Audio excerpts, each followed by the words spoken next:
Hello Algebra 2. This video lesson helps you compare the way that roots and rational exponents work. It's based on chapter 7.1 of your textbook. So as an example, this is a root, a cube root specifically. This is the cube root of 8. And that's the version, the same statement essentially in rational exponent version. So rational exponents and roots are simply two ways of saying the same thing, as this says down here. And it's very important that you be able to work back and forth and to translate between those two modes of saying that same thing, because sometimes it's going to be particularly helpful to you to see something as a root, even though it was written for you in this form, and sometimes vice versa. So you got to be conversant in both forms. Sometimes I'm going to call roots radicals. So I've got that term up here, and I want you to understand, if you haven't already, that the reason rational exponents have the name they have is because there's the word fragment ratio in rational, and again, this exponent is a ratio, or a fraction. So based on the one that I have above, that relationship, hit the pause button, make sure you can understand how to rewrite this as a rational exponent.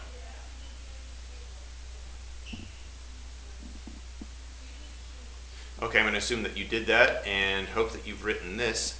The way that you would say these two things out loud, this you would say 8 to the 1/4 power, and this you would say the 4th root of 8, and those two things are the same thing. Same thing in the opposite direction. Make sure that you can write this in radical form. Okay, I'm going to assume that you paused and have done that, even if you did it in your head, and you should see it this way. Notice that we're not used to seeing this 2 here. In fact, I'll cover it up just to show you what you're more accustomed to seeing. That's the square root of 8, but that is also the square root, or second root of 8, if you want to call it that. Okay, combining both a numerator and a denominator in a rational exponent, or combining both a root and an exponent on the left. Notice that the way these work together, the exponent in this case that's outside the radical sign is the numerator, or the top of this fraction, and the denominator of this fraction is the level of the root that you're taking. So make sure you understand that. And so whenever you have to switch back and forth between one and the other, this number that's inside the elbow of the radical sign is going to be on the bottom of the fraction, and the top of the fraction is going to be this exponent that's outside, usually outside parens, but certainly outside of the radical. Okay, so based on the one that I've written both forms of for you here, turn this into a rational exponent. Hit the pause button. When you come back, I'm going to show you the answer. Okay, I'm going to assume that you did that, and here's the rational exponent version. Oops, no I'm not. I guess I'm not. I apologize. I'll hit the pause button and write it there. Okay, there's what I intended to write for you. And the way that you would say this is 9 to the 3/5 power. Similar question here going in the opposite direction. This time you can hit the pause button, and when you come back you will see the radical form of this rational exponent.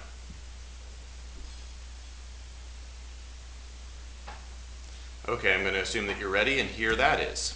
And the way that you would actually say this answer is the 7th root of 3 to the 2nd power.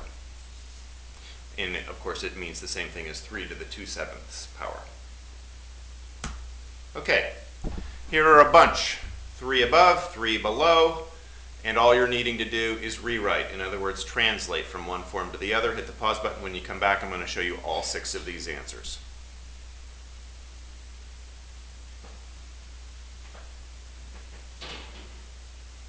Okay, I'm going to assume that you're all set and ready to see the 6 answers, and here they are. Now, I would recommend that you hit the pause button and make sure you have the same answers. I'm not planning to talk these through, but I'm happy to talk them through if you want to come in and ask questions in class. Moving on. There are essentially 4 possible types of roots. There's another 2 by 2 matrix, much like the one that we talked about when learning about the end behavior of polynomials. And here's the frame for that 2 by 2 matrix. The root could have a positive or negative number inside the radical sign. By the way, that number or value inside the radical sign is called a radicand. And occasionally I might use that word. Certainly you'll see it in the textbook. The other two differentiators are whether the root itself is an even or an odd value. So based on that 2 by 2 matrix, here are the 4 different possible outcomes. And you may want to hit the pause button and look at this more carefully, but I'll just draw out some specific differences.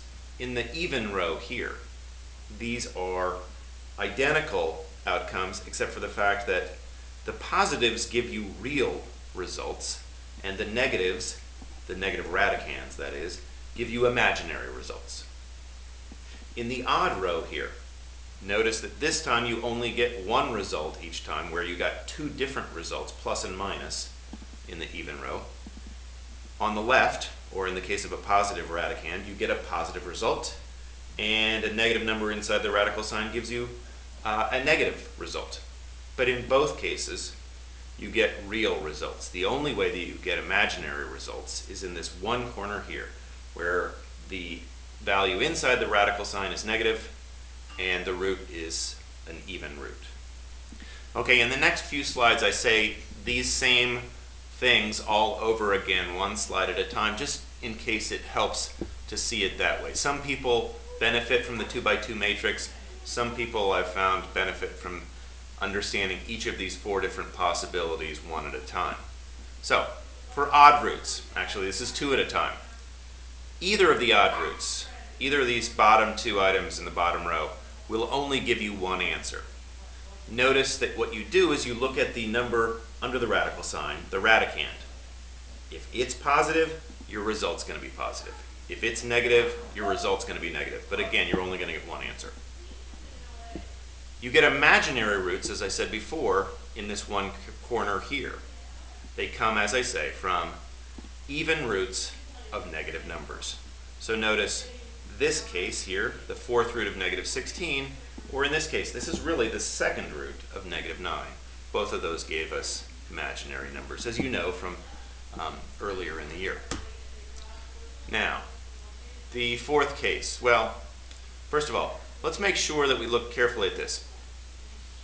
If this is even, whether it's the base or the denominator in the fraction, or the root value in the radical, as long as that's even, if the base is negative, you're going to get imaginary results. Always. And you'll get plus minus results, not just 1, but 2. But if these are even, and the base is positive, so positive inside the radical sign, the radicand, or the base of the radical exponent, then you're going to get 2 real results. Again, there'll be plus minus, and always it'll be 2 real plus minus results. Okay, so now I come to the concept that I know has been confusing to students, the ones that I've explained this to already this year, and it has always been confusing to students. There's a distinction we're going to draw between a principal root and the fact that you can get plus minus results. The principal roots I'm going to distinguish from situations when you're asked to solve an x equals equation. Principal roots. As I said, even roots can have 2 answers, positive and negative. The principal root, though, is always the positive one. Here we're really just talking about a positive radicand, positive base. In these cases, if you aren't asked x equals and to solve an x equals, if you're simply presented something much like you would have seen back in 6th grade when you first started learning about square roots, you learned back then that the square root of 16 is 4. You didn't learn about plus or minus 4. Well, that principal root applies that same concept. The principal root is just looking for the positive result in cases where you could have 2. And we really only talk about principal roots when we're talking in that one corner when we're taking an even root of a positive. But when it says x equals, in other words, when you're asked to solve the equation, give me what you've been giving me for the past month. Give me both the plus and the minus. Okay, now let's turn to evaluating roots. Hit the pause button and study and make sure you understand these answers. We've talked about these a little bit already, those of you who've been with me in class, but make sure you understand these and come to me with questions if you have them. Example 2 in your textbook. Okay, I've covered up the answers so that you can see how the results here build. For A here, you could see this in one of 2 ways. 9 to the 3/2 power. You could see that as the square root of 9 raised to the 3rd power, or you could see it as 9 to the 1/2 if you prefer seeing it as a rational exponent raised to the 3rd power. Either way, you're going to end up, remember the square root of 9 is 3, so 3 cubed is 27, or 9 to the 1/2. Well, that's the same thing as the square root of 9, and it's still 3. Now, the second set here, B, 32 to the negative 2/5. Notice these two are the same situation here. All that we're saying here, a negative exponent means it's on the wrong side of the dividing line. It really ought to have been 1 over 32 to the 2/5, and that's what they've written in both of these cases. Now, like above, you can see this in one of 2 ways. You can see this as a root, 5th root of 32 squared, or 32 to the 1/5 squared. It doesn't matter which way you see it. You do know the 5th root of 32, that's 2. So 2 squared now is 4, and you end up with 1/4, as you would have if you'd seen it as a rational exponent. Example 3 in your textbook shows you how and talks you through how to use a graphing calculator to find roots. Make sure you understand this. The 4th root of 5 to the 3rd power. Well, I find it easier to think of this as 5 to the 3/4 power, because once I do that, then I'm essentially typing exactly that in. 5 to the power is 5 up arrow, and 3/4, I'm going to put parens around this, is 3 divided by 4. So I write this out, or type this in, I should say, and then I hit enter. If you do the same thing on your calculator, it doesn't have to be a graphing calculator, as long as it's able to do rational exponents, you should get this result. Okay, practice this now. Hit the pause button, and when you come back, I'm going to show you the results for 26 and 34. Okay, I'm going to assume that you've typed these into your graphing calculator, and I think I have the results of both on one slide here. Yeah. Okay, so the 4th root of 49 is the same thing as 49 to the 1/4 power. Again, illustrating why you need to translate between the two. There's no easy way to type this into your graphing calculator, but if you can convert it to this form, then you would type it in this way in red. Similarly, negative 112 to the 8/3 power, you would type in this way. So I don't actually, I guess, have the results for that, but your graphing calculator, as long as you type these in, should give you accurate results. Last example I want to go through is example 4 before this lesson ends. The one on the left. Well, 2x to the 4th, if you have to solve for that, first, in the opposite order of PEMDAS, move that 2 out of there. And it becomes x to the 4th equals the right side now divided by 2. Now you can take the 4th root of 81, and remember, because you're doing x equals, and because it's an even root, you're going to get a plus minus result, and it's plus minus 3. On the right side, if you're taking the cube root of something in parens, if x is in parens and is cubed, if you want to find and solve it, you've got to take the cube root of the right side. So you're going to have to use your calculator to find out what that is, and then move the 2 over, and you should find it's roughly 4.15. That's the end of this video lesson. Don't hesitate to come into class with questions.